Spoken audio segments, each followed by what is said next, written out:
Армысыздар, құрметті өнер сүйер қауым, құрметті осы шығармашылық кеске жиналған қонақтар, сіздерге мыңда бір сәлем бердік. Құрметті қонақтар, бүгінгі біздің жыр кешіміздің негізгі себепкері Қазақстанымыздың жас жазушылар одағының мүшесі, ассоциация мүшесі, Таңжарық Жолдылының Таңжарық Айдын журналының редакторының бүгінгі төс белгісімен марапатталғалы отырған біздің өмірімізді, өнерімізді, бұдан әрі өркениетімізді дамытып жүрген біздің ауылымыздың білдей азаматы, біртуар азаматы Аман Қалиасқарұлы. Аман Қалиасқарұлы. Осындай бір есім аталғанда біздің өнер дүлділдері осының ізін жалғастырушы біздің ақын және де әнші сазгер ағаларымыз анық. Мұқағали ақынша айтсам, не сыйлайды, не береді келер күн, не де болса тірі тұрсам көрермін, көгендегі қозысымын мен елдің, желідегі құлынымын мен елдің деп ақиық ақынымыз жырлағандай, бүгінде қазақ үні атты әдеби шығармашылық сазды кешімізге қош келдіңіздер демекпін. Тәуелсіздігіміздің 30 жылдығына байланысты 30 игі іс-шаралардың бірі осы біздің шығармашылық кешіміз. Олай болса, осы кештің тікелей себепкері ақын ағамыз, сазгер ағамыз Аман ағаны зор қошеметпен, зор ықылас ілтипатпен ортамызға шақырып алайық ағайын.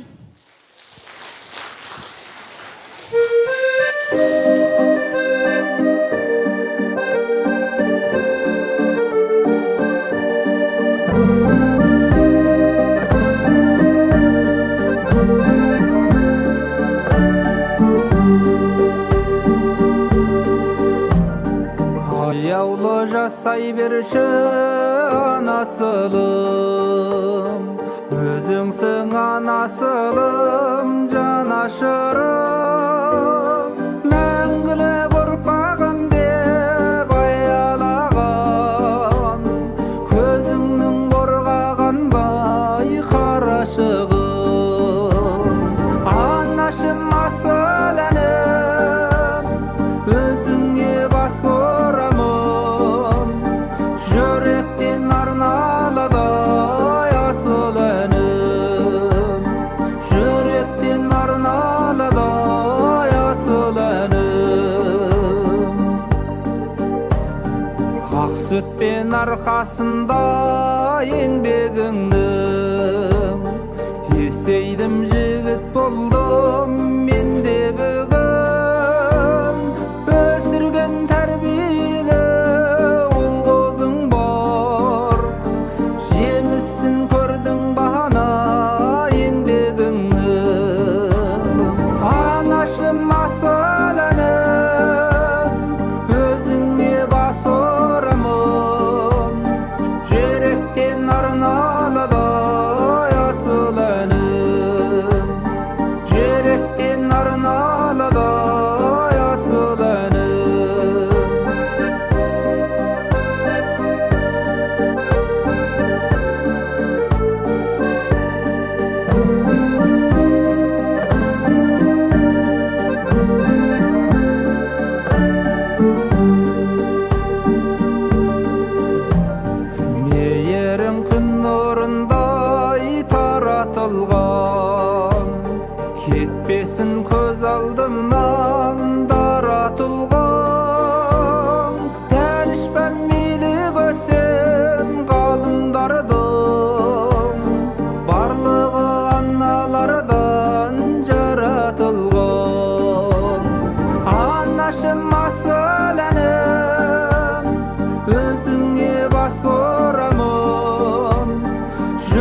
Рахмет. Олай болса, біздің келесі кезегімізде Аман Қалиасқарұлының қысқаша өмір жолына тоқтала кетсек.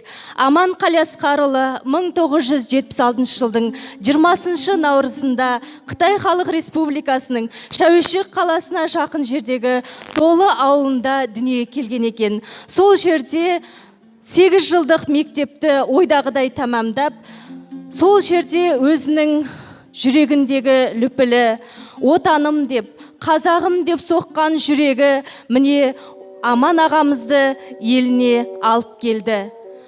Сол жерде жүрген кезде көптеген қазақ тілі мен әдебиет пәндерін сүйе оқып, ақын жанды өлеңінен өнерін ұштастырып, сол тума талант, табиғи талант иесі мінекей отанына келіп, өзінің жүрегінің лүпілін, жүрегінің дүрсілін әрі қарай жалғап, қазақ өнеріне деген үлкен үлесін қосуда.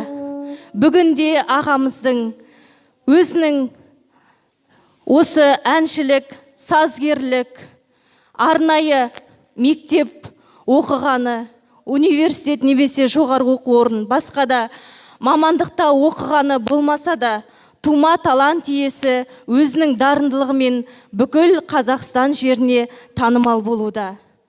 Көптеген ақындарымыз, сол ақындарымыздың сөзіне әнін жазып, осы жазушылар одағының мүшесінде өзінің ойып тұрып орнын алуда.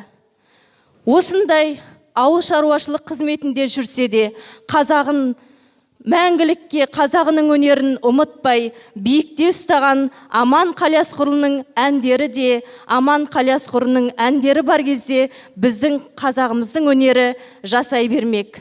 Олай болса, осындай әнші, ақын, сазгер ағамызды құттықтап келіп отырған, және де Алматы қаласы, Астана қаласындағы Таңжарық Айдын нұры журналының бас редакторы, директоры Таңжарық Жолдылының төс белгісін табыстауға келіп отырған, біздің өнерімізге, өркениетімізге үлкен қосып жатқан асыл жандарымыз біздің ортамызда, қонақта. Олай болса, сахна төріне өздеріңізді зор қошеметпен, зор ықыласпен ортамызға шақырғымыз келіп тұр.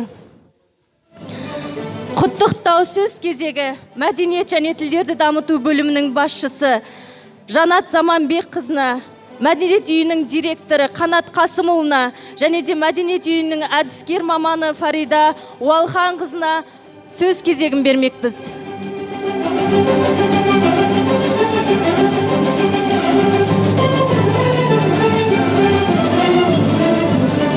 Сонымен қатар ауылымыздың әкімі Ұлан Беркболына сөз кезегін береміз.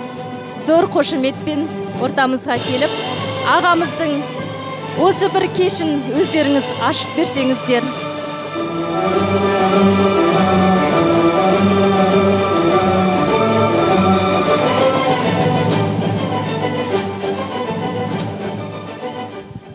Армысыздар, ардақты ағайын, қайырлы күн, құрметті елтайлық жерлестер.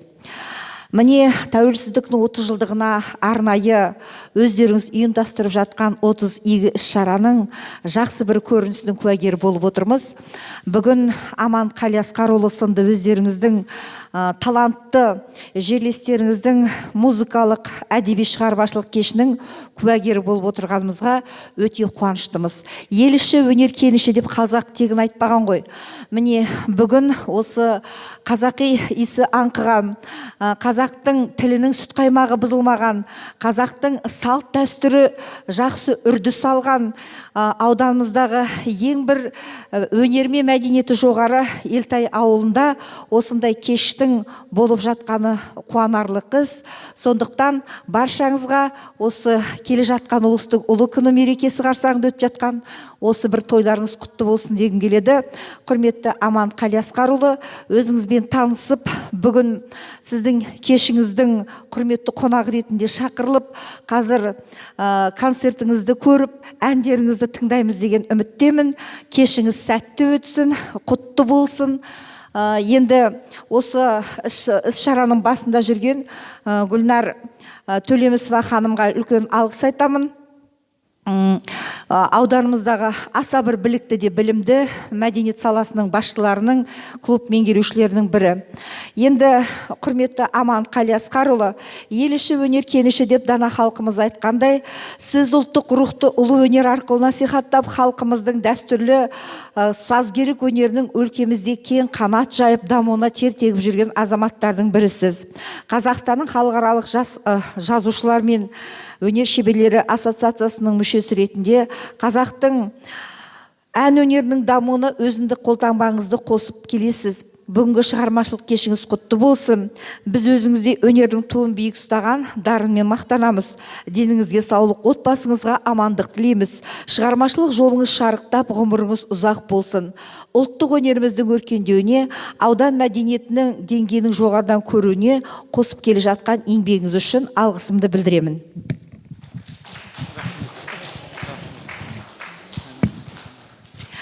Енді қазір концерт барысында сіздер болып, біздер болып, жақсы әндердің куәгері болатыныма мен сенімдімін. Шабытыңыз шарықтай берсін, қаламыңыз мұқалмасын, жүрегіңіз жалындап, еліміздің халықтың қызығына, қуанышына, еліміздің мәдениетінің дамуына әндеріңіз шыға берсін, өлеңдеріңіз шыға берсін, кітаптарыңыз шықсын. Шын жүректен соған тілектеспін. Ал баршаңызды тағы да келе жатқан ұлыстың ұлы күні Наурыз мерекесімен құттықтаймын. Тәуелсіздігіміздің 30 жылды құтты болсын. Осының барлығы да бүгінгі таңда еліміз егемендігін алып, тәуелсіздігімізді алып, өзіміздің тіліміз бен дініміз, діліміз жаңғырып келе жатқанның арқасы. Жаңғыра берейік, жайнай берейік, жарқырай берейік. Ел тәуелсіздігі құтты болсын. Енді өз тарапымыздан мынандай сый-сияпатты қазір Қанат Қасымұлы табыстайды. Мәдениет үйін, айтып жіберейін бе? Бұл енді құт қонған мекен деген керемет кітап. Ауданымыздың тарихы, барлық саласы туралы үлкен дерек ақпарат жазылған. Авторы Әбен Разуев деген жерлесіміз. Осы кітапты өзіңізге сыйға тартып, бұл кітап тағы да шығады, екінші басылым болып, сол кезде өзіңізде осы кітапқа шығармаларыңыздың, өзіңіздің атыңыздың енуіне тілектеспін. Және тағы да бір жас ақын Марзия Хасенова деген ақын қызымыздың Шамшырақ деген өлеңін сізге сыйға тартайын деп тұрмын. Сонымен бірге тағы да бір айтайын дегенім, жалпы Толы деген ауданның әншілердің мекені, композиторлардың мекені, өнерпаздардың мекені екенін естіп жатамыз. Сол Толының тамаша әндерін алып келгеніңізге қуанамыз. Қандастарымыздың еліне оралып, еліміздің қазақ ұлттық өнердің дамуына қосып жатқан үлесіне аса ризамыз. Бауырыңыз Ерғазы Тұрсын біздің әріптесіміз. Өзіндік қолтаңбасы бар. Ауданымызда қаншама тамаша әндерді әрлеп, өңдеп, сахнаның көркін, ажарын келтіріп жүрген жастардың бірі. Сондықтан әріптесіміздің осындай ағасы болғанына біз де қуанып тұрмыз. Қанат Қасымұлы. Сіз айтыңыз. Сәлем сөздің патшасы деген атам қазақ. Ассалаумағалейкум. Айналайын, ағайын, құрметті қазақ елі, қазақ жұрты. Кеңес өкіметінің қылышынан қан тамған уақытта, соның салқыны, саясаттың салқын тиген уақытта, қазақтың иісін жібермеген Елтай ауылы, амансыздар ма?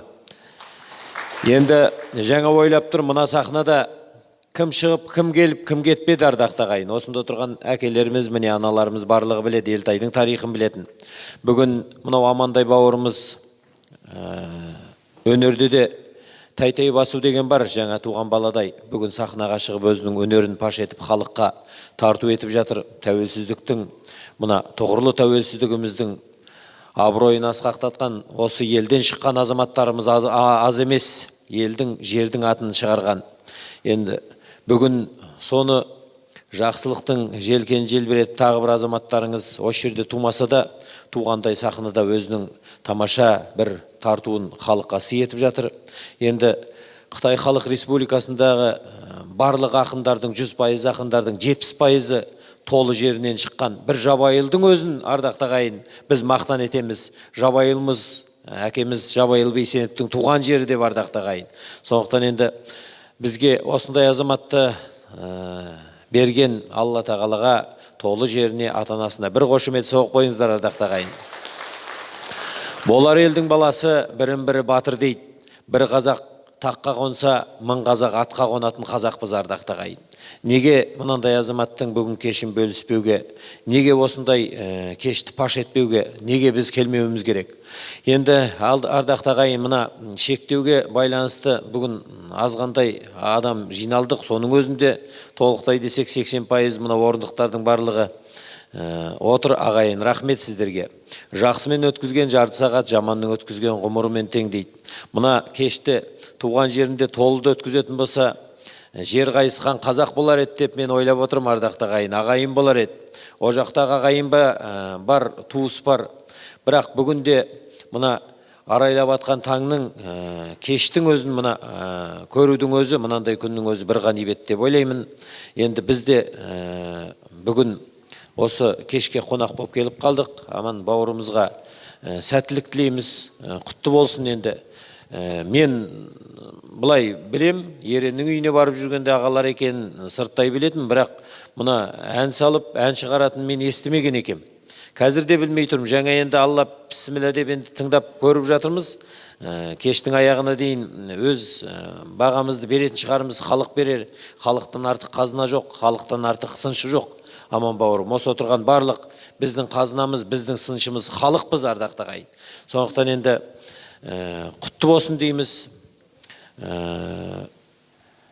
Мен де ойлап тұрмын, не десе де адамның туған жеріне жетер жер жоқ қой. Өзге жердің отынынан туған жердің күл артық, өзге жердің гүлінен табаныңа батса да туған жердің тікен артық дейді атам қазақ.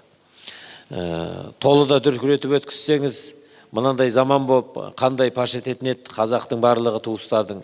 Енді бүгін Алла бұйыртса тамаша күннің, кештің куәсі боламыз. Құтты болсын ағайын, тілектеспіз.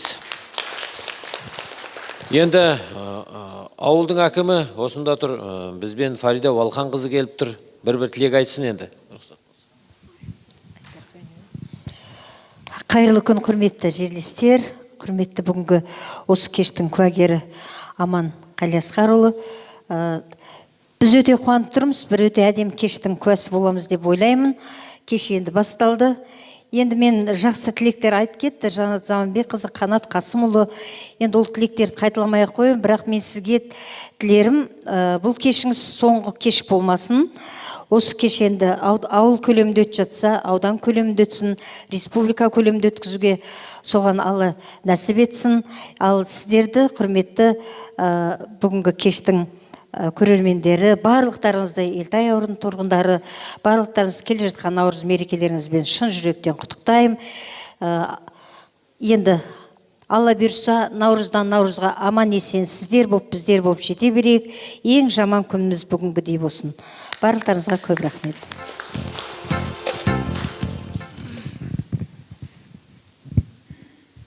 Армысыздар, бүгінгі міне қазақ ұны атты дәстүрлі ән кешке жиналған қауым. Бүгін міне ауылымыздың азаматы Аман Әлиасқарұлының Қазақстан Республикасының тәуелсіздігіне 30 жыл туына орай және наурыз мерекесіне орай өткізіп жатқан ән кешіңізбен шын жүректен құттықтаймын. Өнеріңіз өрге жүзе берсін. Тек қана табыстар тілеймін. Ауылымыздың атын асқақтатып, аудан көлемінде, облыс көлемінде, республика көлемінде Елтай ауылының азаматы деп айтатындай бәріміз қошеметтеп, қол соғып көріп, тамашалап отыратындай үлкен жетістіктерге жете беріңіз. Отбасыңызға амандық тілеймін. Денсаулығыңыз мықты болсын. Және міне ауыл халқының атынан алғыс хатымыз бар, соны табыстауға рұқсат етіңіз. Құрметті Қалиасқар Аман, сізге Қазақстан Республикасы тәуелсіздігінің 30 жылдығына орай Наурыз мерекесі қарсаңында Елтай ауылында қазақ үні атты дәстүрлі ән кешіңізді өткізіп, ауылымыздың мәдениетінің өркендеуіне, әлеуметтік дамуына қосқан зор үлесіңіз үшін Елтай ауылы халқының атынан алғыс білдіремін. Деніңізге саулық, еңбегіңізге табыс, отбасыңызға амандық тілеймін. Ел мүддесін еселеу жолындағы қызметіңіз алға басып, табыстарға жетелей беріңіз. Құтты болсын.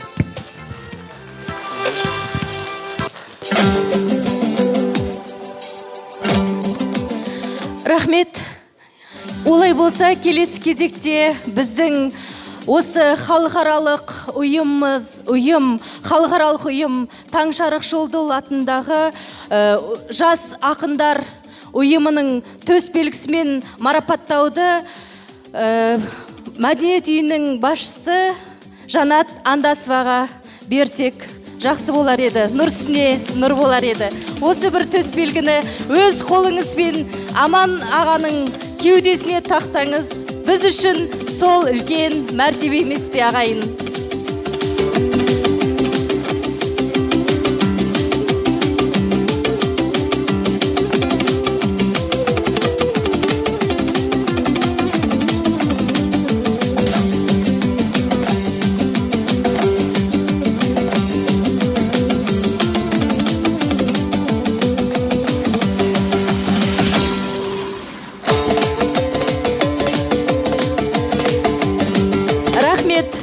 Ендеше құрметті қонақтарымызды орнына жайғасуға рұқсат сіздерге. Көп рахмет. Бір ауыз сөз Аман ағаның өзінде тілек ниеті болса, осы жерден ағынан жарылып кетсе де артық емес деп ойлаймын. Ассалаумағалейкум, құрметті қауым, құрметті қазақ елім, барлықтарыңызға сәлем. Осы кештің куәсі болып келіп жатқандарыңызға мыңда бір сансыз рахмет. Кештеріңіз көңілді, орталарыңыз думанды болсын. Сіздерге сансыз рахметімді айтып басым деймін.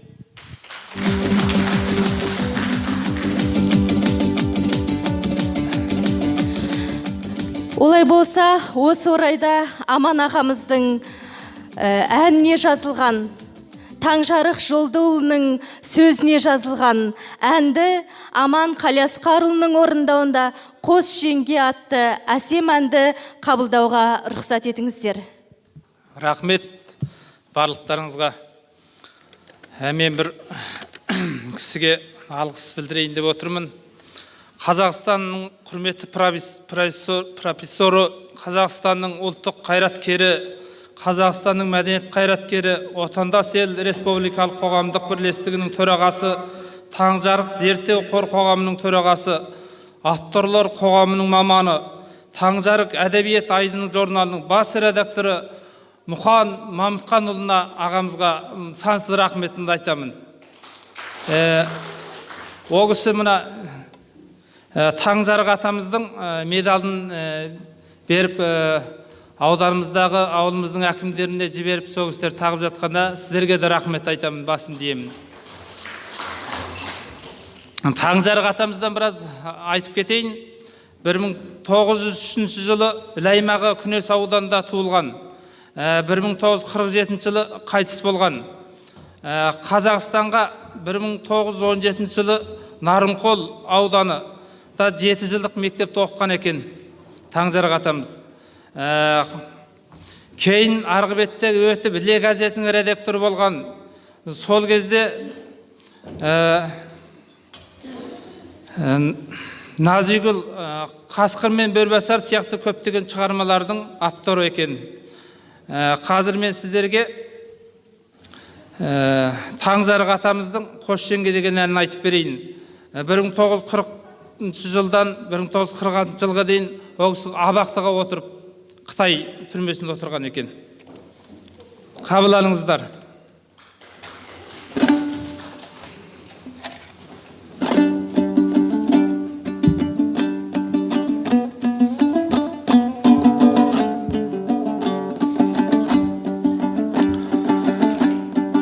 Торы тебелге төрт жеңген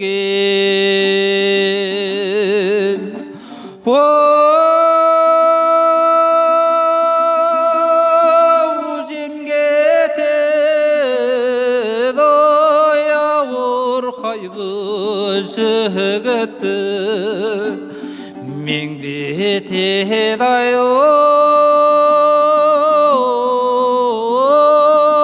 ағайғым-ай. Ай десем артыңа,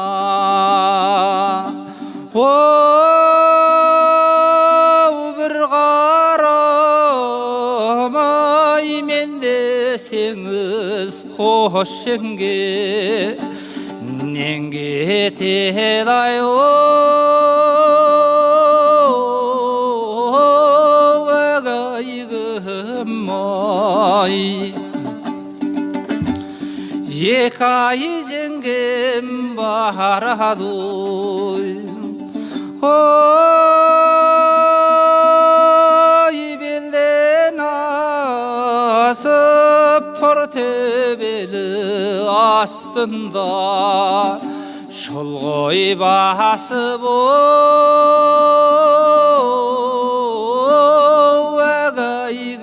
ағайғым-ай. Күлжай менен сыздық-ай,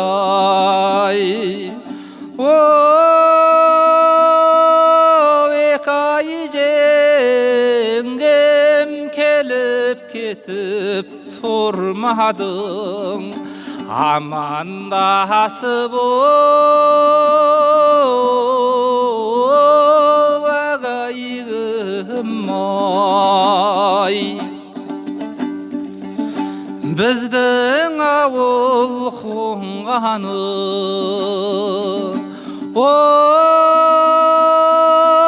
Аққулайдың сол айдынға жете алмай, қанат жайдым ағайғым-ай. Үрімжіде көміндаң, түрмесінде осынды айтып оянды, тәкең қайының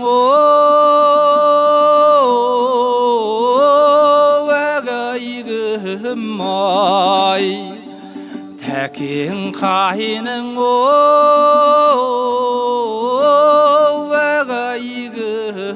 ағайғым-ай. Рахмет. Ассалаумағалейкум, құрметті өнерлі қауым. Бүгін аман қариястар қауымымыздың азғантай еңбегінде іс-шара ұйымдастырып жатқан Үржар аудандық халық үкіметіне және осы мәдениет саласындағы жауапты жолдастарға, өнерсүйер азаматтарға ерекше алғысымды айтамын. Енді Аман арнайы университет бітіріп, осы композиторлықты, музыканы оқымаса да, өзінің қазақи дәстүрлі қара домбырасын ұстап, кешегі ұлы көш бастаған аталарымыздың, апаларымыздың артын жалғастырып жүрген бір дарын иесі. Енді бұл Аманның жаңағы дарынды болуына екі түрлі үлкен себептер айтқым келеді. Бірі Аман шыққан жер Тол ауданы Қарағайбастау деп аталады. Бұл Қарағайбастаудың суын ішкен адам сөзсіз не музыкант болуыңыз керек, не ақын болуыңыз керек. Көптеген ғалым, ғұлама, әнші жыршының бәрі осы Қарағайбастаудың суын ішу арқылы көптеп гүлдеп шыққан. Бұл енді Қарағайбастаудың жаңағы суының қасиеті. Екінші, Аман бауырымыздың жалпы үлкен тегінен бері қарай, тіпті 7 атасынан 10 атасынан бері қарай барлығы ел басқарған өнер иесі, көріпкелі бар, осындай бидің тұқымы. Арғы атасы Жәнтекей керейдің ішінде шаңырағына үкі қонған қасиетті адам дейді. Енді сол Жәнтекей батырдың ұрпағы көп ең өскен бір ұру. Мынау керейде Абақ керей 12 ұруға бөлінеді, сол 12-нің біреуі осы Жәнтекей. Ал енді Жәнтекейдің өскен ұру екендігінде мынандай керейде мындай мақал бар. Керей толықса Жәнтекейге сыяды, Жәнтекей толықса керейге сыймайды. Бұл бір жағынан жаңағы десі бар, басым, батыр халық екенін білдіреді, екіншіден сан жағынан да бәрінен қалған 11 жылдан да асып түскендігі дәлелденіп жатыр. Енді сол Жантекейдің шаңырағын қуып Есентайдан Барқытуат осы мамандардың 8-9 әкесі. Барқыту деген би болған үлкен ел басқарған мынау Зайсан өңірінде үлкен жұмыстармен сол заманның үлкен биі болған. Кейін мынау Қарағанды өңіріне келіп көшіп келіп сонда Қаздауысты Қазыбек би туған қарындасын береді. Осы амандар сол Қаздауысты Қазыбек бидің жиендері болып келеді. Сол үшін де одан бері қарайғы ата бабалардың бәрін саусақпен санасаң барлығы батыр болған, би болған, әнші, күйші, ғұлама болған. Енді осындай текпен осы өнерлі адам тумайды дегенге ешкімде сенбес. Сол үшін Аманның өнерлі болуы, оның композитор болуына ешкім таң қалмайды. Бірақ енді осыны дамыту керек.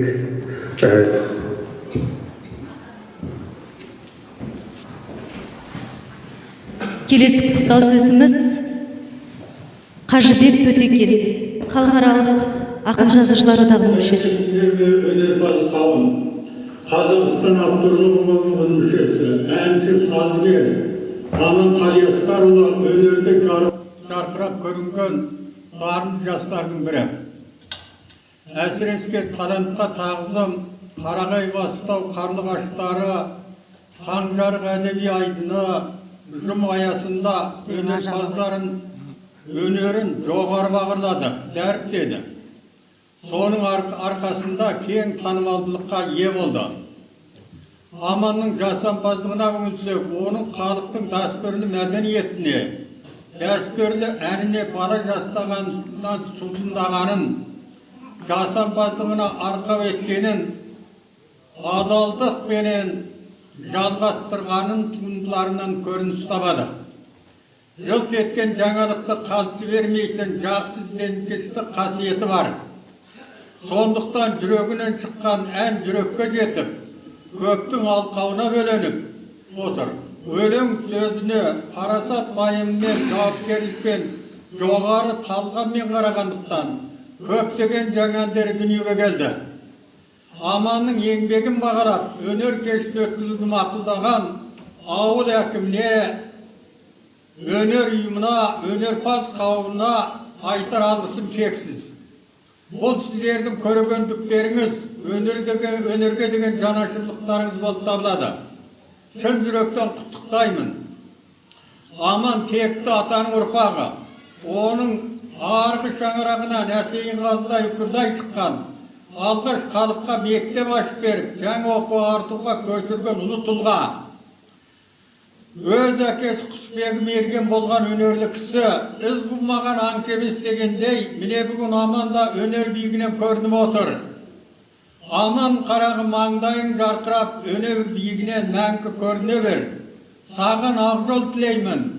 Құрметтен Қазақстан авторлар қоғамының мүшесі, әлем халықтар жазушылар одағының мүшесі, Қанжарық айдыны журналының редакторы Қажыбек Төтекел. Рахмет. Бердібек Төлепбайұлының орындауында Қажыбек Төтекелдің сөзіне жазылған Аманғали Асқарұлының әні «Алатаудың басынан күн қарайды».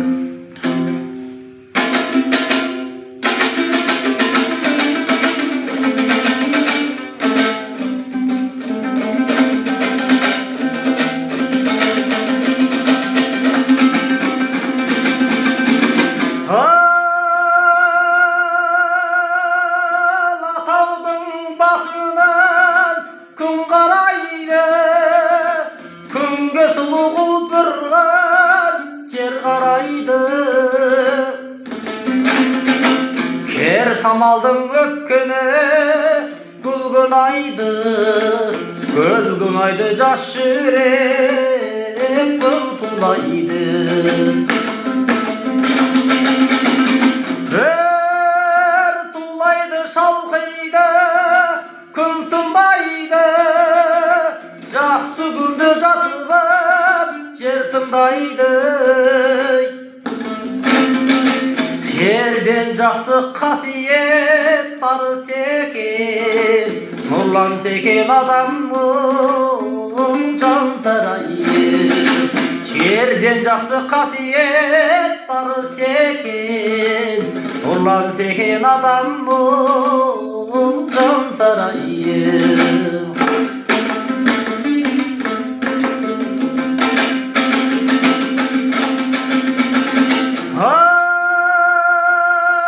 Алатаудың басынан күн қарайды, күн астында жас қыран саңқылдайды.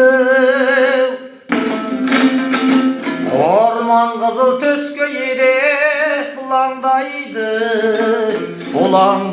қыран кеп жұмарлайды.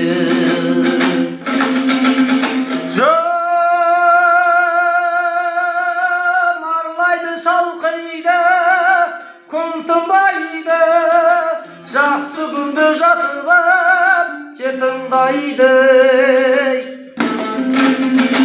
Жерден жақсы қасиет тарыс екен, нұрлан секен адамның жан сарайы.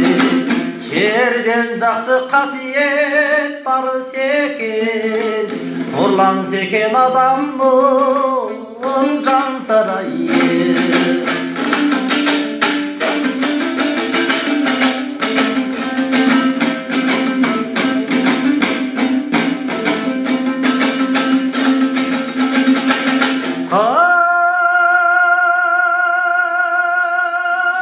Алатаудың басынан күн қарайды, сағымданып ақбұлақ сылаңдайды. Сұлулыққа сұқтан ел қарайды, базарың тарқамайды. Тарқамайды, шалқиды, күн тынбайды, алтын шуақ мың бояу жылтылдайды. Елден жақсы қасиет тарыс екен, нұрлан секен адамның жан сарайы. Елден жақсы қасиет тарыс екен, нұрлан секен адамның жан сарайы. Осындай әннің шығуына, осындай сазгерлік қабілеттің пайда болуына аға өзіңізде қандай, неден шабыт аласыз, неден шабыттанасыз? Бұл шабыт сізге қайдан келеді? Сізді әңгімемізге тарта отырсақ, аға.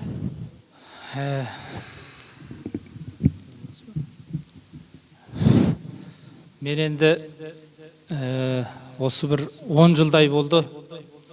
Өзім кішкене ауырып, аяғымнан бірнеше рет операция болдым, аяғым ауырып. Содан кейін денсаулығыма байланысты сондай жағдайды басымнан өткеріп келемін, кейбір қиын сәттерді. Оның арасында бұрын бала кезімізден менен үлкен ағам, Тоқын деген ағам айтыскер ақын болған, қазір осы бар, келген жоқ бүгін енді алыс жерде. Одан кейін өзіміздің енді әулетте сол енді ән айтатын музыкаға құмар бұрынғы ағаларымыз, әпекелеріміз болған енді. Жалпы енді барлығын айтып отыратын уақыт жар бермес. Мен енді өзім ән шығару деген ондай бір шабытқа неге қарап отырмадым. Келген әндерге қызығып, өлеңдерге қызығып, анда-санда бір ән жазатыным бар енді. Көп болмаса да бір 10 жылдың көлемінде бір 10 шақты әндей ән болып қалған сияқты. Енді оны барлығын түгендеп отыратын емес, енді Алланың бұйыртқан сәттерінде болып жатыр енді барлығы. Рахмет аға, рахмет, өте орынды. Енді сіздің осындай шығармашылық кешіңізге өздерінің ән шашпауларын алып келген біздің ауылымыздың ардагер әжелері бар. Шежіре ардагерлер ансамблін ортамызға шақырсақ. Күн құрметті ауылдастар, және осы бір жанды жадыратып, адамның рухани жан дүниесін байытатын әсем кешке арнайы ат басын бұрып келіп отырған, аудан орталығынан келіп отырған Жанат ханым, Фарида ханым, және осы өзіміздің ауылымыздың азаматындай болып, еліміздің, біздің ауылдың адамдарының еңбегін асқақтата көрсетіп, әрдайым өзінің туған жеріндей жақсы жылы сөздерін арнап жүретін аудандық мәслихат депутаты Қанат бауырымыз, қош келіпсіздер.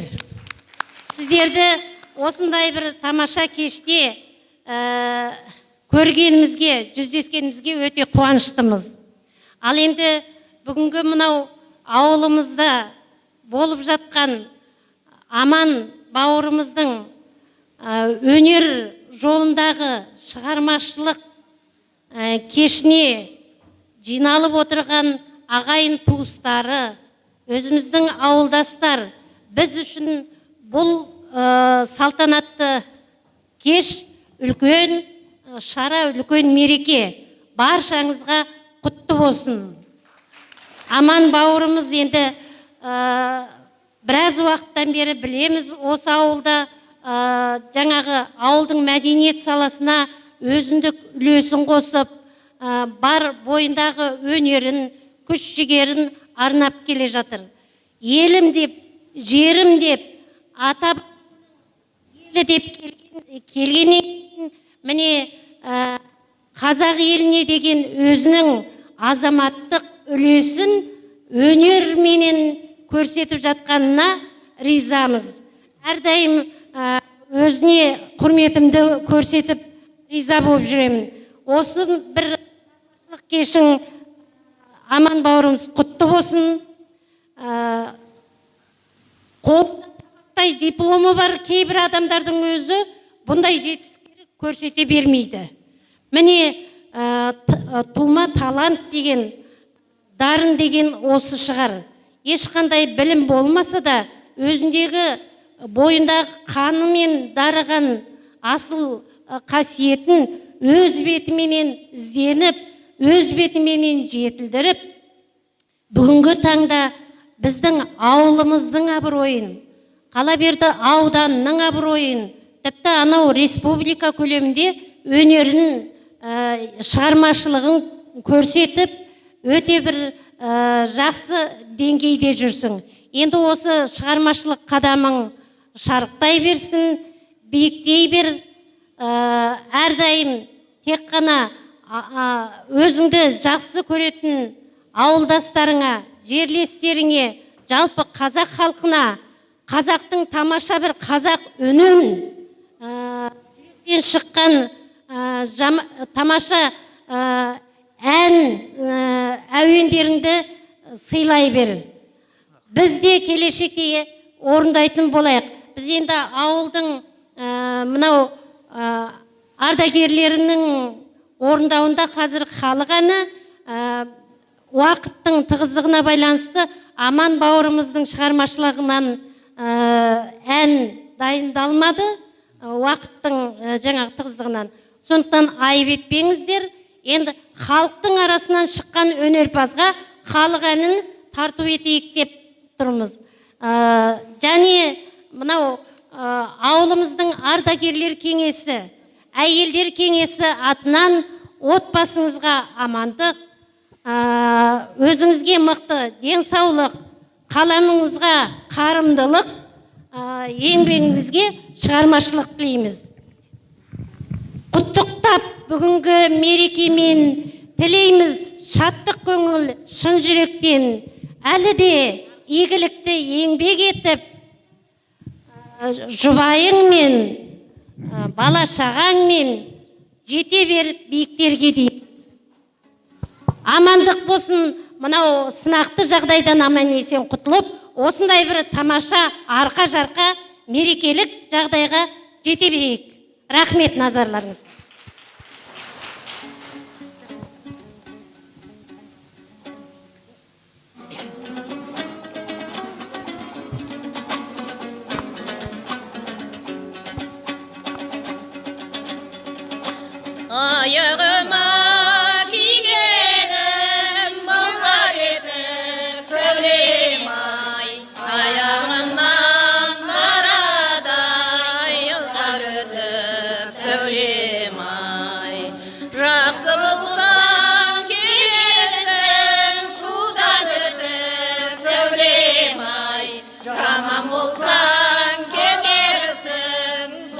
етіп сәулем ай. Сәулем, сәулем, сәулемсің, басымдағы дәуренсің. Жақсы болсаң сәулемсің, жаман болсаң әуремсің. Жақсы болсаң сәулемсің, жаман болсаң әуремсің. Ай болмаса аспанда адасадай сәулем ай. Көтермесе көңілді кірбасады сәулем ай. Жақсылардың кеудесі алтын сандық сәулем ай. Кілт болмаса сандықты кім ашады сәулем ай.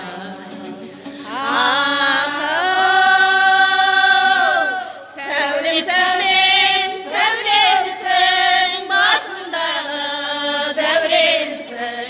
Жақсы болсаң сәулемсің, жаман болсаң әуремсің. Жақсы болсаң сәулемсің, жаман болсаң әуремсің.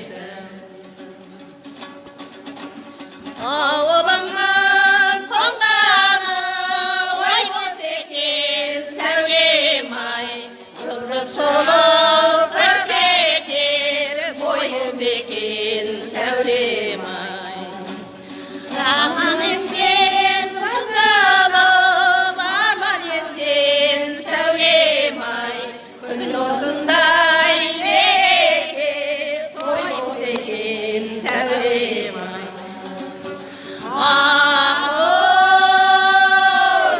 Сәулем, сәулем, сәулемсің, басымдағы дәуренсің. Жақсы болсаң сәулемсің, жаман болсаң әуремсің. Жақсы болсаң сәулемсің, жаман болсаң әуремсің. Бәрекелді, бәрекелді. Біздің бір кешімізге шабыт сыйлаған сияқты әжелеріміз. Рахмет, бәрекелді. Олай болса, келесі кезекте бақытым менің балам әніне кезек берсек, Аман ағамыздың орындауындағы бір тамаша әнді қабыл алыңыздар. Әні Қалиасқарұлы Аман.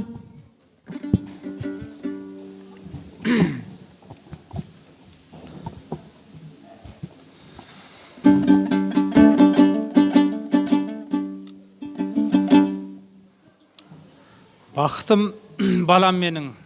Бұл әнің біраз айтып кетейін сіздерге шығу тарихын енді. Әрқандай нәстердің өзінің бір несі болады ғой. Айқын Әбілғазы дейтін ақын ағамыздың сөзінде жазылған.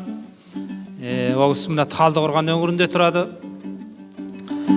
Бір күн телефонға жіберіпті, осы бақытым балам менің деген текст жаздым.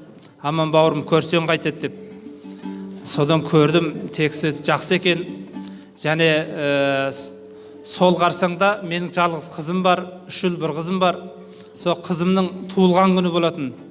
Оның туылған күні 2 айдың 9-ы.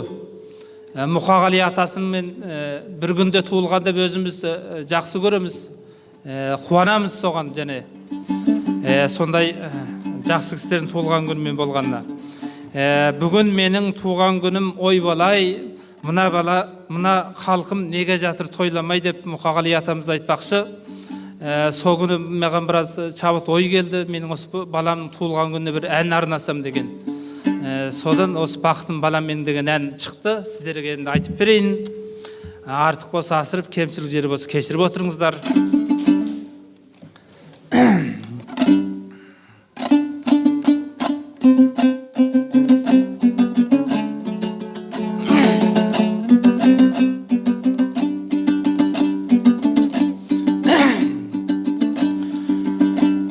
Бойсынтып бағындырар заман өрін, елімде бер еңбегін төгер терін. жоқпын деп айта алмаймын ешқашанда. Бақытым бар, байлығым балам менің. Бақытым балам менің, мақтаным бола бергін. Сендермен бақытты әке әрқашан бола берем. Сендермен бақытты әке әрқашан бола берем. Жеткенше әл қуатым шамам менің, есейіп ер жеткенше бағам өзім. Байлығым бақытымда балаларым, сыйласын өмір өзі дара жолын. Бақытым балам менің, мақтаным бола бергін. Сендермен бақытты әке әрқашан бола берем.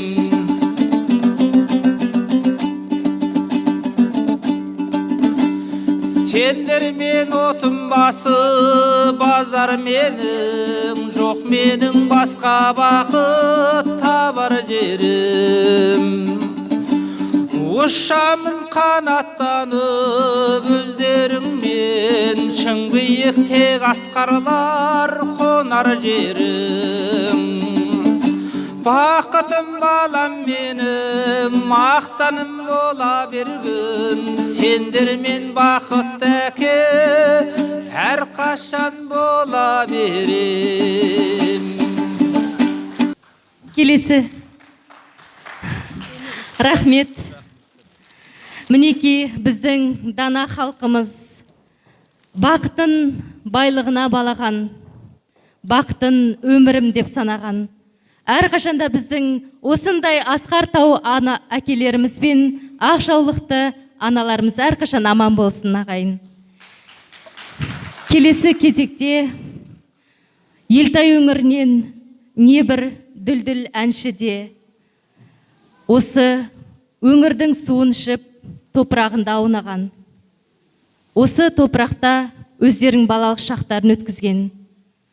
Біздің өнер сүйер композитор, әнші, сазгер ағамыз Құсмиля Жырғалыұлы болса, сол кісінің ізін жалғастырушы біздің Аман Қалиасқарұлы ағамыз. Және де осындай ақын жүрек ағаларымыздың бірі Дәуітхан Өмірханұлы. Сізді зор қошеметпен сахна төріне шақырғымыз келіп тұр.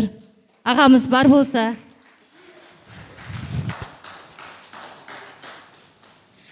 Қазақтылықтың қаймағы аңқып тұрған ауылдан ақын, жазушы, әнші, композитор шықпау бұл мүмкін емес шығар.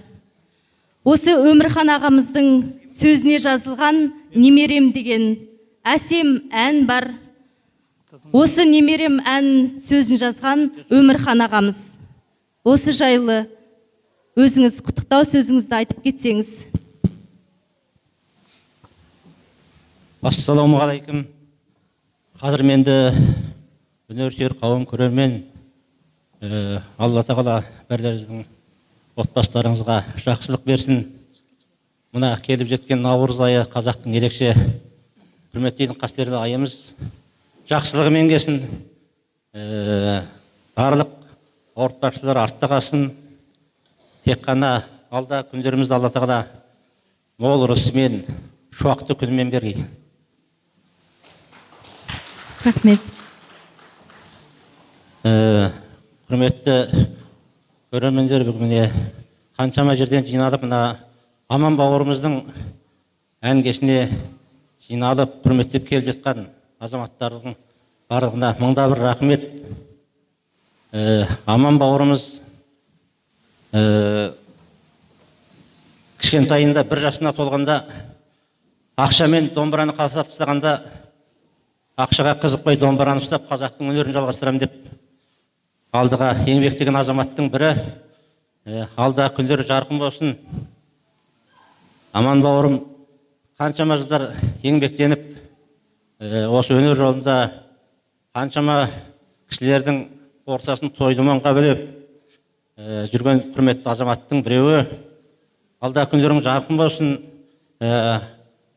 асар асуларың талайынан аман есен өт, өнерің үстем болсын, бұдан да биіктерден де көрін, халықтың қошеметінен айырылма, өнер жолы асқақ жол, ерінбей жалықпай осы жолды қуа бер, ұрпақтан ұрпағыңа жалғаса берсін.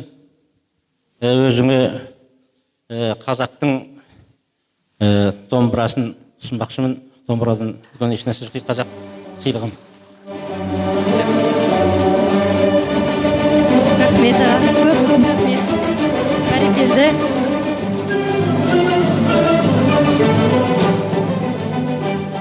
Композитор Қалиасқар амансың, бұл өнерді өрге сүйреп барасың. Осы жолдан жалықпада тартынба, әлі талай толығасың, толарсың. Өнер жолы киесі бар өзінің, тартқан көшің арымасын, талмасын, сонда ғана тұғырына қонарсың. Еліңменен жұртың қолдап өзіңді, жазған әнің ал талашқа таралсын. Рахметтер. Рахмет сізге, бәрекелді, көп. Осындай сиясты кеппеген жырларымыз таусылмасын. Осы Дәуітхан Өмірханұлы ағамыздың сөзіне жазылған әні Аман Қалиасқарұлынікі, орындайтын Жарқынұлы Алмас бауырларымызды қошеметпен ортаға шақырайық. Ардақтаған аялап өз ұлтының салтын, шын түсінген қашанда өнерлінің нарқын, тарихтың куәсі кеуделері алтын, ұландары өнерлі асқақтатқан даңқын, таза тұнық жүрегі сақтан қалған сарқын. Ассалаумағалейкум қазақ дейтін халқым. Бүгінгі мынау Аман ағамыздың шығармашылық кешіне келіп отырған құтты адамдарыңызға Алланың нұры жаусын. Аман аға, шығармашылық кешіңіз құтты болсын, өнеріңіз үстем болсын, бүгініңізден ертеңіңіз нұрлы болсын, шыққан биіктеріңізден шығатын биіктеріңіз көп болсын деген келеді. Олай болса, құрметтеріңізге Дәуіт ағамыздың сөзінде жазылған Аман ағамыздың әні «Немерем».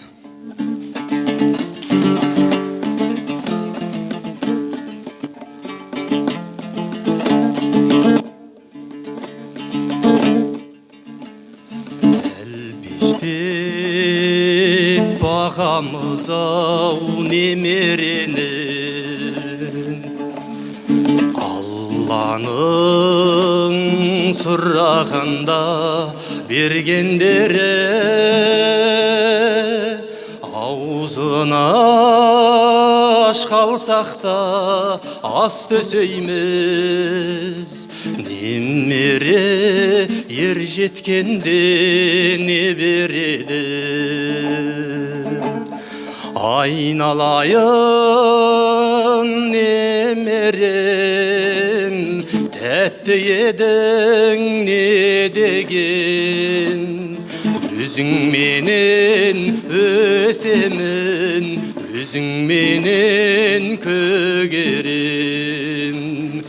Өзіңменен өсемін, өзіңменен көгерем.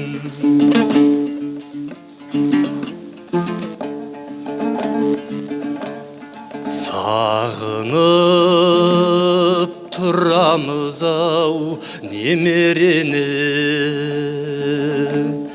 тұрады дайын болып дегендері.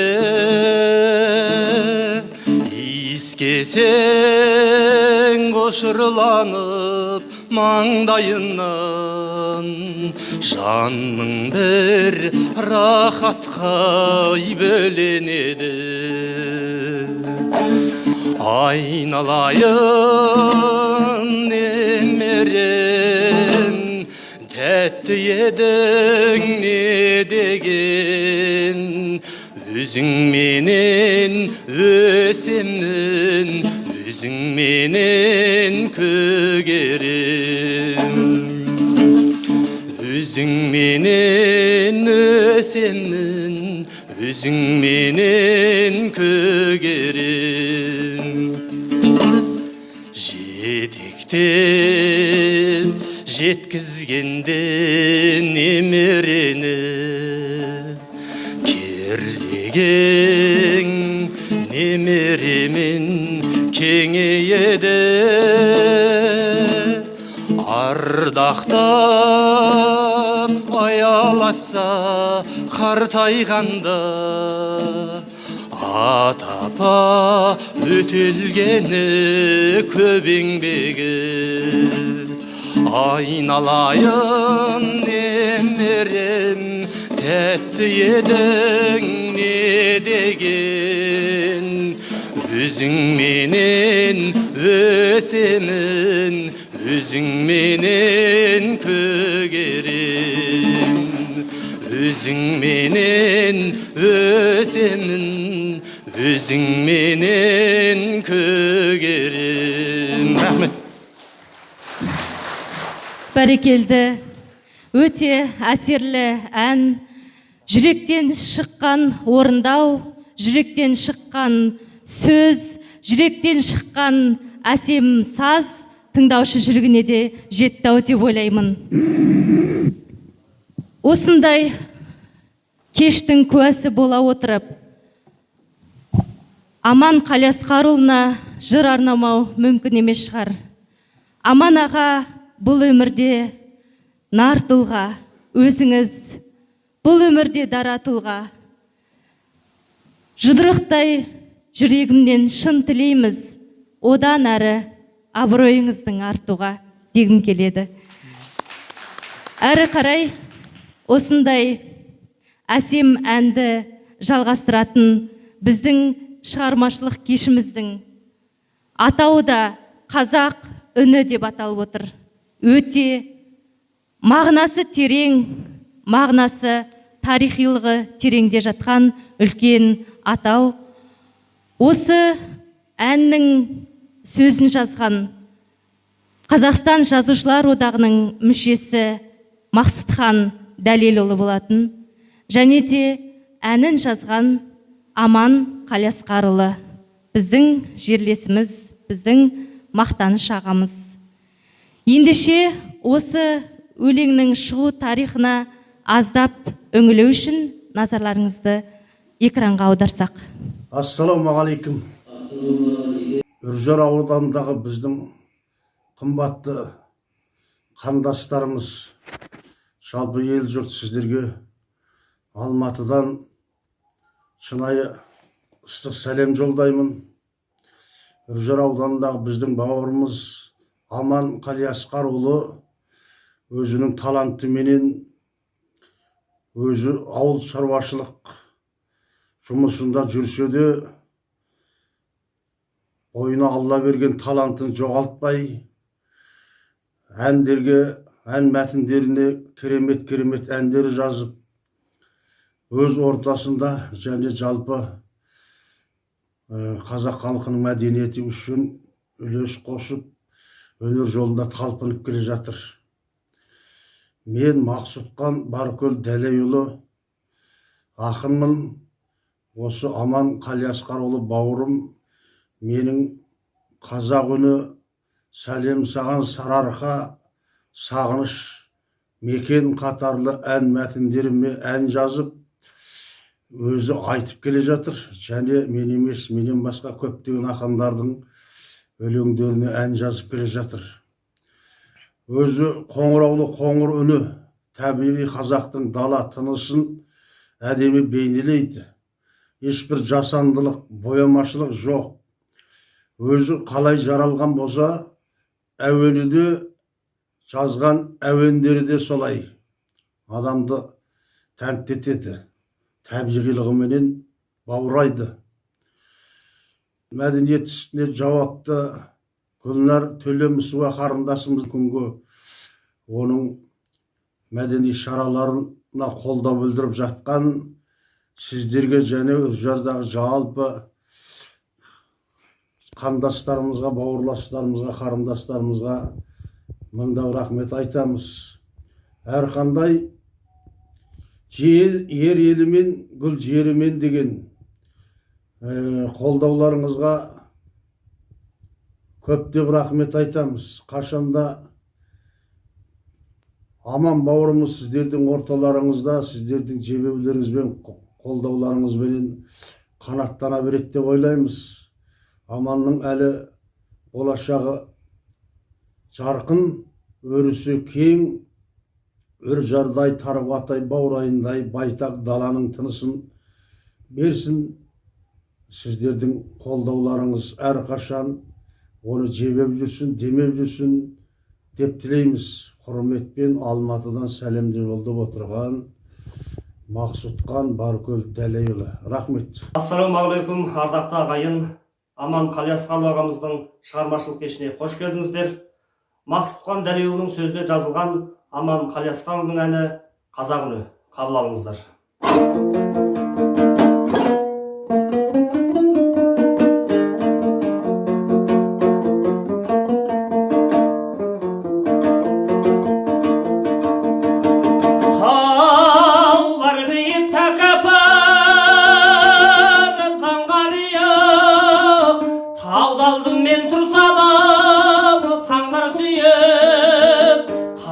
Қазақ деген халықтан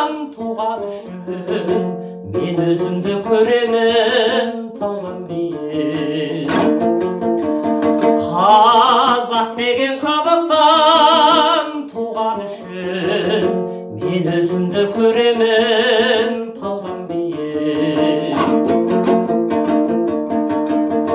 Ғалам шексіз болғанда дала байтақ, көкірегімде көк тулы жатады аймақ. Аймағымның тайлағын нарға сайлап, көкке туын көтерем алақайлап. Аймағымның тайлағын нарға сайлап, көкке туын көтерем алақайлап.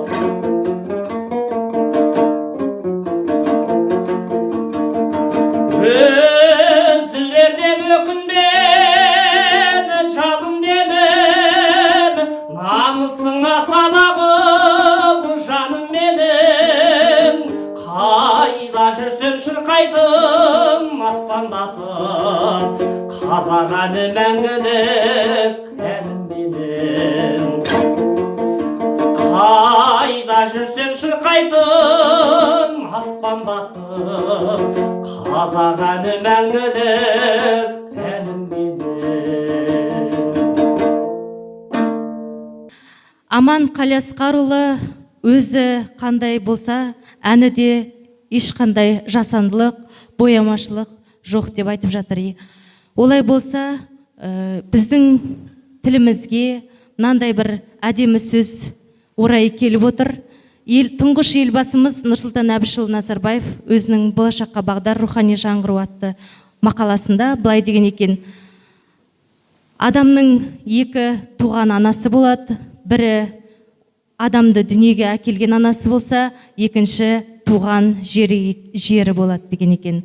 Ендеше барлығымыздың екі анамыз болады. Дәл сол сияқты міне осындай отанын, ата мекенін аңсап келген, ата бабалар жүріп өткен жерін, өзінің туған жеріне келіп, қазағымның арасында отырғаным бір бақыт деп отырған біздің Аман ағамыз 2005 жылы осы Елтай ауылына келген болатын. Рахмет назарларыңызға. Келесі кезекте Аман ағамыздың тамаша бір әні «Үш сұлу» деп аталады екен. Соны назарларыңызға салайық. Назар қойып тыңдасаңыздар екен.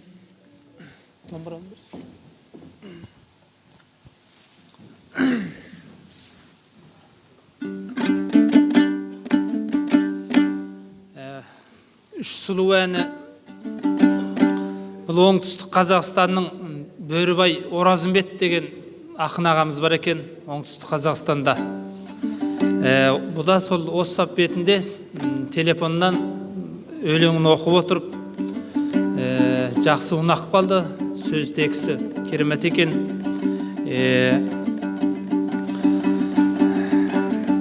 Әлемде әрқандай отбасында үш сұлу бар екен. Ол біреуі анасы, біреуі жары, біреуі қызы. Сол себептен осы сөзге тоқталып, үш сұлу деген ән шықты. Соны сіздерге орындап берейін, қабыл алыңыздар. Бәрекелді.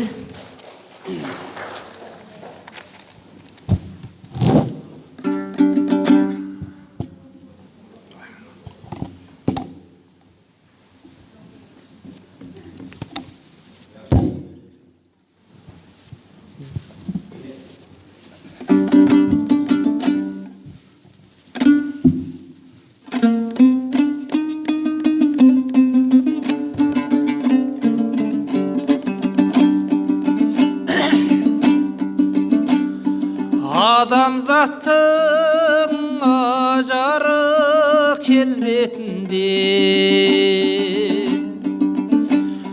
жүзіп жүрген аққудай көл бетінен ақылына көркі сай жаратылған үш сұлу қыз көрдім мен жер бетінде. Мен үшін анам ұлығым, жарым мені жаным жылыдың. Қызғалдақтай қызымда тау суындай тонығым. Үшеуінің жүргені жарасымды, тұла бойға жиғандай бар асылды.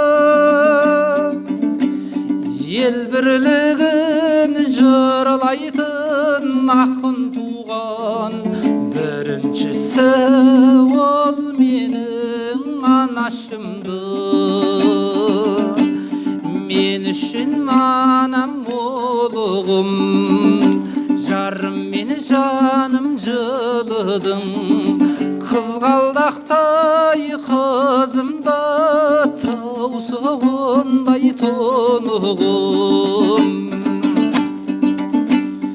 Текті жерден тәрбие тәлім көрген, елжіретіп жүрекке жалын берген. Бес есеге көбейткен бір басымды, екіншісі ол менің жарым дерем. Мен үшін анам ұлығым, жарым мен жаным жылыдың. Қызғалдақтай қызымда тау суындай тонығым. Анасы үшін шам болып жағылатын, әр сөзіне әкенің табынатын. Қызым еді сұлудың үшіншісі, қасымызда жүрсе де сағынатын. Мен үшін анам ұлығым, жарым мен жаным жылыдың. Қызғалдақтай қызымда тау суындай тонығым.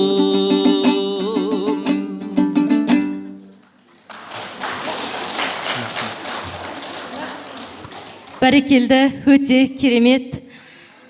Әлемдегі үш сұлу анамыз ұлылық, адал жарымыз жылылық, қызымыз қызғалдақтай қыргүліміз деп айтып жатыр екен. Өте керемет, өте әсерлі әуен. Олай болса, келесі кезекте осы Аман Қалиасқарұлының шығармашылық кешіне өздерінің би өнерлерімен тамсандыратын біздің биші қыздарымызды қол шеметпен ортаға шақырсақ.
Бәрекелді.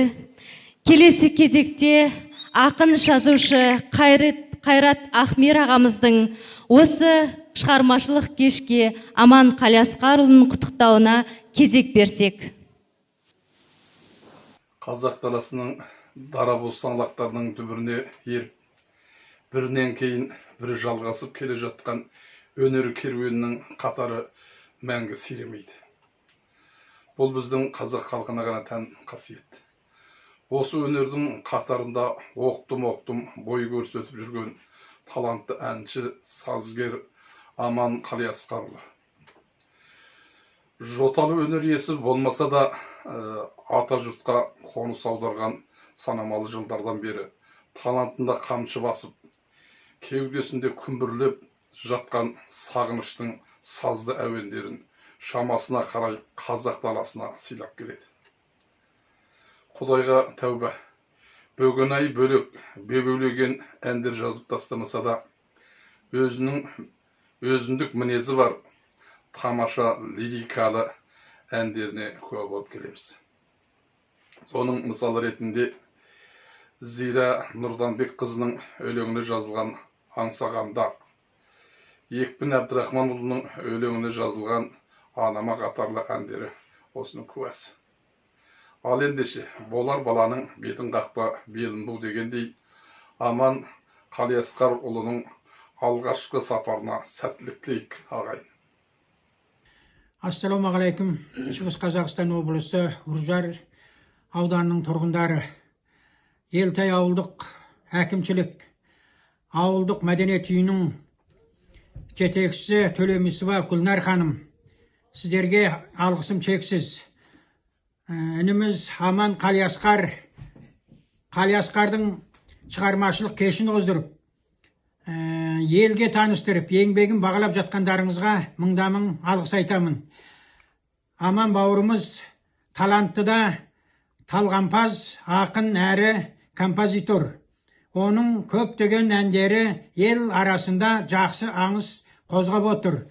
Сонымен бірге, менің де 3-4 өлеңіме әуен жазып, ел арасына таратып, елдің жақсы бағасын алды. Сондықтан да біз сіздердің аман ініміздің еңбегін бағалап жатқандарыңызға рахметімізді айтамыз. Мен Болат Құрсақбайұлы, Алматы облысы Панфилов ауданы Алмалы ауылының тұрғынымын. Жаркенттен жалынды сәлем. Келесі кезекте осы ағамыздың, Болат Құрсақбай ағамыздың сөзіне жазылған тамаша әнді Аман Қалиасқарұлының орындауында тамашалаңыздар, қабыл алыңыздар. Арайлым әні.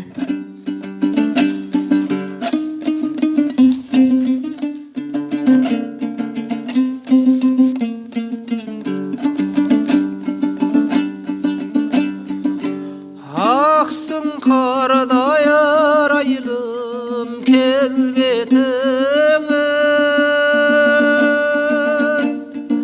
сағынышты сағым боп тербеттіңіз.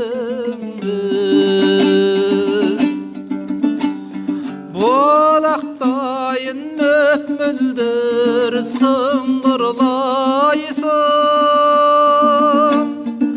қандай елде қай жерде ер жеттіңіз. Арайлым, ау арайлым, сағына саған қараймын. Бақ жұлдызым өзіңсің, бақытыма балаймын. Беудеңіз, қошеметтеріңізді аямай отырайық. Ынтық болдым арайлым шынымен, көз ілмеймін аңсаймын түнімен мен. Тұңғиық сыр түбіне батып барам, жеткіз алмай сөзімді тіліммен мен. Арайлым, ау арайлым, сағына саған қараймын. Бақ жұлдызым өзіңсің, бақытыма балаймын. Арумысың арайлым, әппақ мүсін, түсінсеңші сезімнің тілсім күшін. Баурап алдың басайын бауырыма, жазалама жанымды сүйген үшін.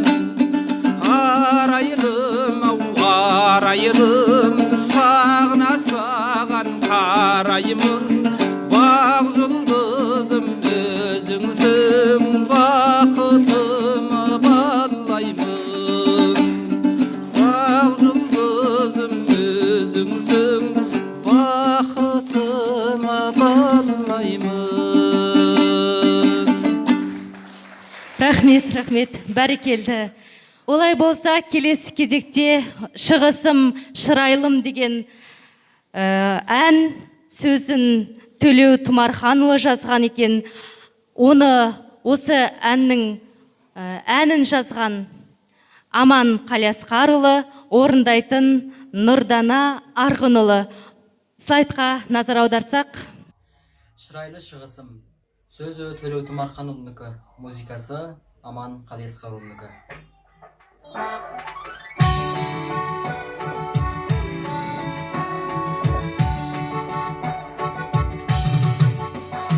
Шырайлы шығыстың даласы қандай,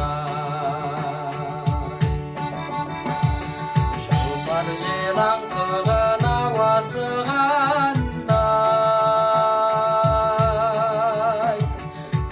ақ жарып ертісі меркелі баққа.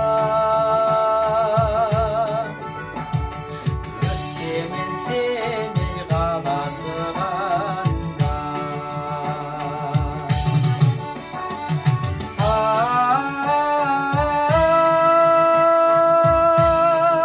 Ай, шырайлы шығысым тасыған ырысым, Абайдың мекені құйқалы қонысым.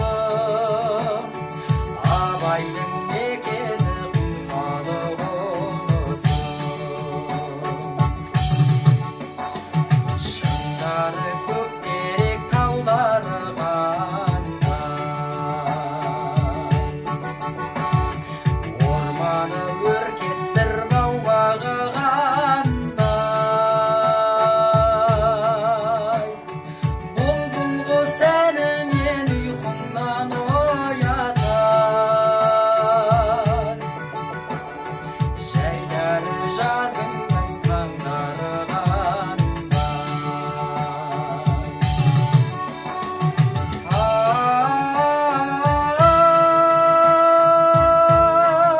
Ай, шырайлы шығысым тасыған ырысым, Абайдың мекені құйқалы қонысым. Абайдың мекені құйқалы қонысым.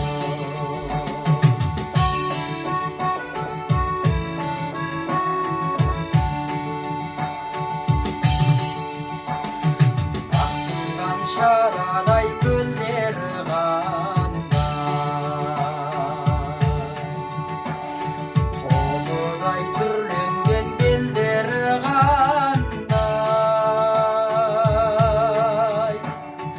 Атадан ұрпаққа қасиет тарыған,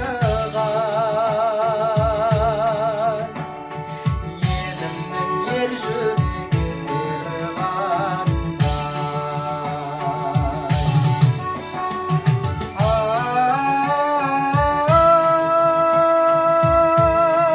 Ай, шырайлы шығысым тасыған ырысым, Абайдың мекені құйқалы қонысым. Абайдың мекені құйқалы қонысым.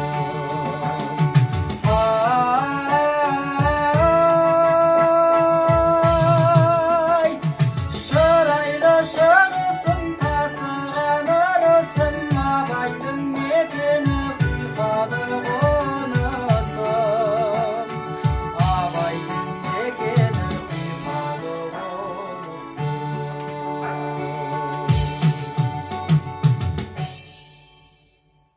Рахмет. Міне осындай әсем әндердің әуенін жазып, өзінің шығармашылығын одан әрі дамытып жүрген Аман аға, сізге алдағы уақытта деніңізге саулық, отбасыңызға амандық тілейміз. Әрқашанда осындай қазақ өнерімізді биіктетіп, әуендеріңіз таусылмай, сиясы кеппей, әрқашанда осындай шығармашылықпен айналысуға Аллам нәсіп етсін сізге. Көріп отырсыздар, өзі Аман ағаның денсаулығына байланысты қаншама рет ота жасалса да, қаншама рет жаңағы денсаулығы келмесе де, өзінің өнерін ешқашанда далаға тастаған емес. Енді бұл жерде нағыз тума талант иесі деп айтқым келеді. Осындай біздің әуенде әуелететін ағаларымыз барда, осындай қазақ өнерінің биік төріп тұрған кезде қазақ әуені ешқашан сарқылмас деп ойлаймын. Олай болса, келесі кезекте осы Аман Қалиасқарұлының туған ағасы және інілері, бауырлас ағалары, інілерін қошеметпен құттықтау сөз кезегіне шақырып, сахна төріне шақырсақ артық емес ау деп ойлаймын. Ағалары Қалиасқар Тұрсын аға, Кәкен Қуат аға, және де біздің Үржар өңірі, жалпы еліміздің мәдениетінің өркендеуіне үлкен үлес қосып жүрген Ерен ағамызды зор қошеметпен сахнаға шақырсақ.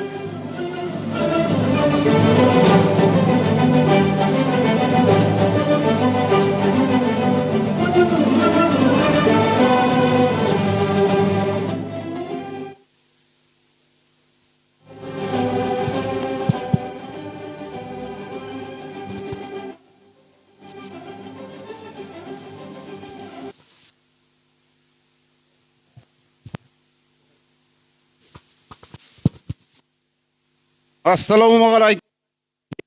Мына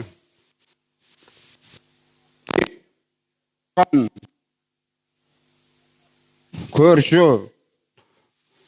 елімізге мыңда бір рахмет. Біз енді осы 2005-те осы Елтай ауылына келгенбіз. Аман бауырымыз осы Елтай ауылында міне кешін өткізіп жатыр. Аман кішкене кезінен бастап осы домбырамен ән айтып, өзі өнерін шыңдап жүрген жігіттің біреуі. Енді мен Аманға сәттілік тілеймін. Отбасың аман, денсаулығың мықты боп, бала-шағаң аман боп, денің сау болсын деп тілек тілеймін.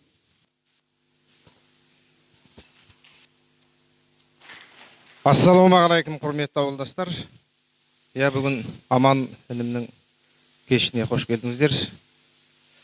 Құрметті ауылдастар, Аманның енді жалпы мына аз болса да өнеріне түрткі отырған Үржар ауылдық мәдениет үйіне, Үржар ауылдық ауданының Елтай ауылдық әкімдігіне және барлық осы қолдап, қуаттап отырған туыс-туғандарға шын жүректен алғыс айтамын. Ал Аман бауырым, өнерің үстем бол, тек қана алға. Алатын биігің бұдан да көп болсын. Тек қана алға. Рахмет. Ассалаумағалейкум. Көпшілік келген қадамдарыңызға Алланың нұры жаусын. Аман. Деніңіз сау, басың аман болсын. Бұдан да биіктерден көріне беруге тілектеспіз. Достардың атынан беретін бар еді.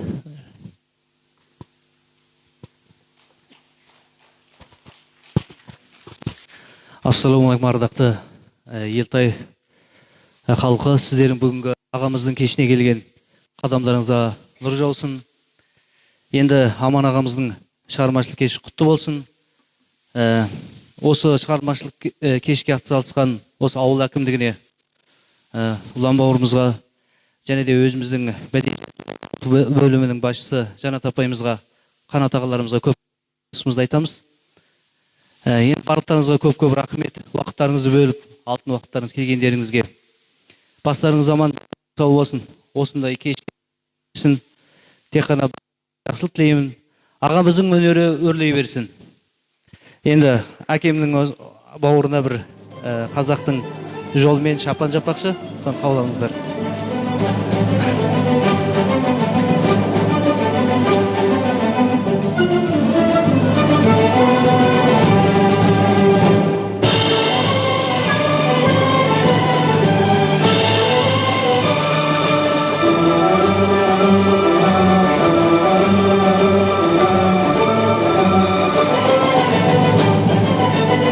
Бәрекелді, көп рахмет. Олай болса, келесі кезегімізде Гүлдерай бишілер тобының орындауындағы әсем биді қабыл алыңыздар сіздердің назарларыңызға.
Шоу-балет «Зара».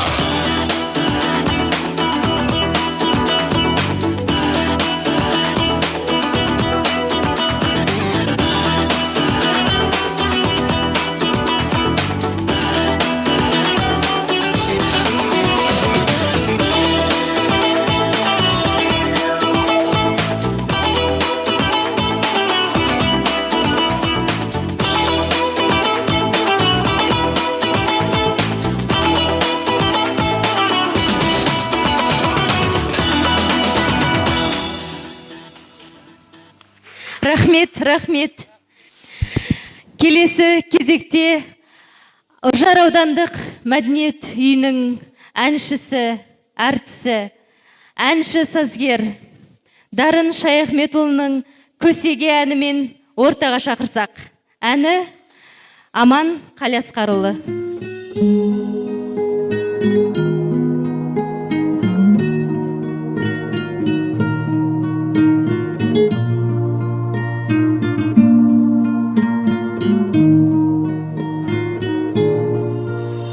Дархандығы секілденіп баламның, ақ батасы бойға дарып бабамның. Ақ боз үйде өскен алмас айбынды, ақ сөтінен қуат алып анамның. Өмір дейтін үстін алтын кеменің, алталашым асқақ болсын беделің. Бесігіңнен сәби үні үзілмей, ұршақтасын жыл құрғатпай көгенің. Бойында бар асыл арман арлы үміт, ата берсін арайланып таң күліп. Абыздардың қабыл болып батасы, бірлігіміз бекем болсын мәңгілік. Өмір дейтін үстін алтын кеменің, алталашым асқақ болсын беделің. Бесігіңнен сәби үні үзілмей, ұршақтасын жыл құрғатпай көгенің. Өмір дейтін үстін алтын кеменің, алталашым асқақ болсын беделің. Бесігіңнен сәби үні үзілмей, ұршақтасын жыл құрғатпай көгенің. Ұршақтасын жыл құрғатпай көгенің.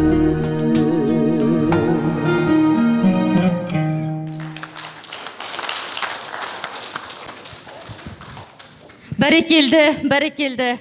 Құрметті біздің қонақтарымыз, өнер сүйер қауым, ел іші өнер кенші деп халқымыз айтқандай, еліміздің өнері биіктей берсін, егемендігіміз асқақтай берсін, тәуелсіздігіміз мәңгілік болсын. Тәуелсіздіктің 30 жылдық мерейтойына орай ұйымдастырылған 30 игі іс-шараның бірі ауылымыздың мақтанышы сазгер, әнші ағамыз Аман Қалиасқарұлының «Қазақ үні» атты әдеби сазды музыкалық кеші өз мәресіне жетті. Осы кештің куәсі болып, алтын уақыттарыңызды бөліп, біздің өнерімізді тамашалағандарыңызға сізге мыңда бір алғыс білдіреміз. Не сыйласын, несін берсін ел маған, тұрсақ екен елім даман. мен даман. Таулар менің таусылмайтын бақтым, ал ырысым ұлан ғайыр кең далам. Осындай өлең жолдарымен, осындай көңіл күймен сіздерге осы кештің мақсаты Аман ағамыздың өлеңдерін, әндерін таныстыру, халық арасына насихаттау. Кейбіріміз расында да білмей жатамыз, ауылымыздың осындай өнерлі азаматтарының бар екенін білмей жатамыз. Сондықтан да сәл де болса да сіздерге таныстырылды деп ойлаймыз. Осындай негізгі мамандығы әншілік, сазгерлік болмаса да, ауыл шаруашылық жұмысында негізгі қызмет атқарып жүрсе де, осындай керемет әсем әндерді шығарып, жүрегінен шығарып, жүрегімен айтқан біздің Аман ағаның әндері мәңгілік жасай берсін дегіміз келеді. Сіздерге көп алғысымызды білдіреміз. Тәуелсіздігіміз мәңгілік болсын. Рахмет сіздерге. Жақсы күндерде, жақсы күндерде жолыққанша сау саламатта болыңыздар. Келе жатқан мерекелеріңізбен Аман ағамыз бір ауыз сөз айтамын дейді. Артық емес деп ойлаймын. Ардақты да аяулы құрметті халқым, келгендеріңізге мыңда бір рахмет. Халқымыз аман, еліміз, жеріміз тыныш болсын. Алла тағала ауру сырқаудан аман болсын. Осындай мереке той думандарыңыз көп болсын. Сіздерге сансыз рахмет айтамын. Басым деймін. Рахмет. Олай болса, ортамызға фотоға түсіп, фотосуретке түсіп алуға біздің аудандық мәдениет бөлімі басшыларын ортаға шақырып алсақ.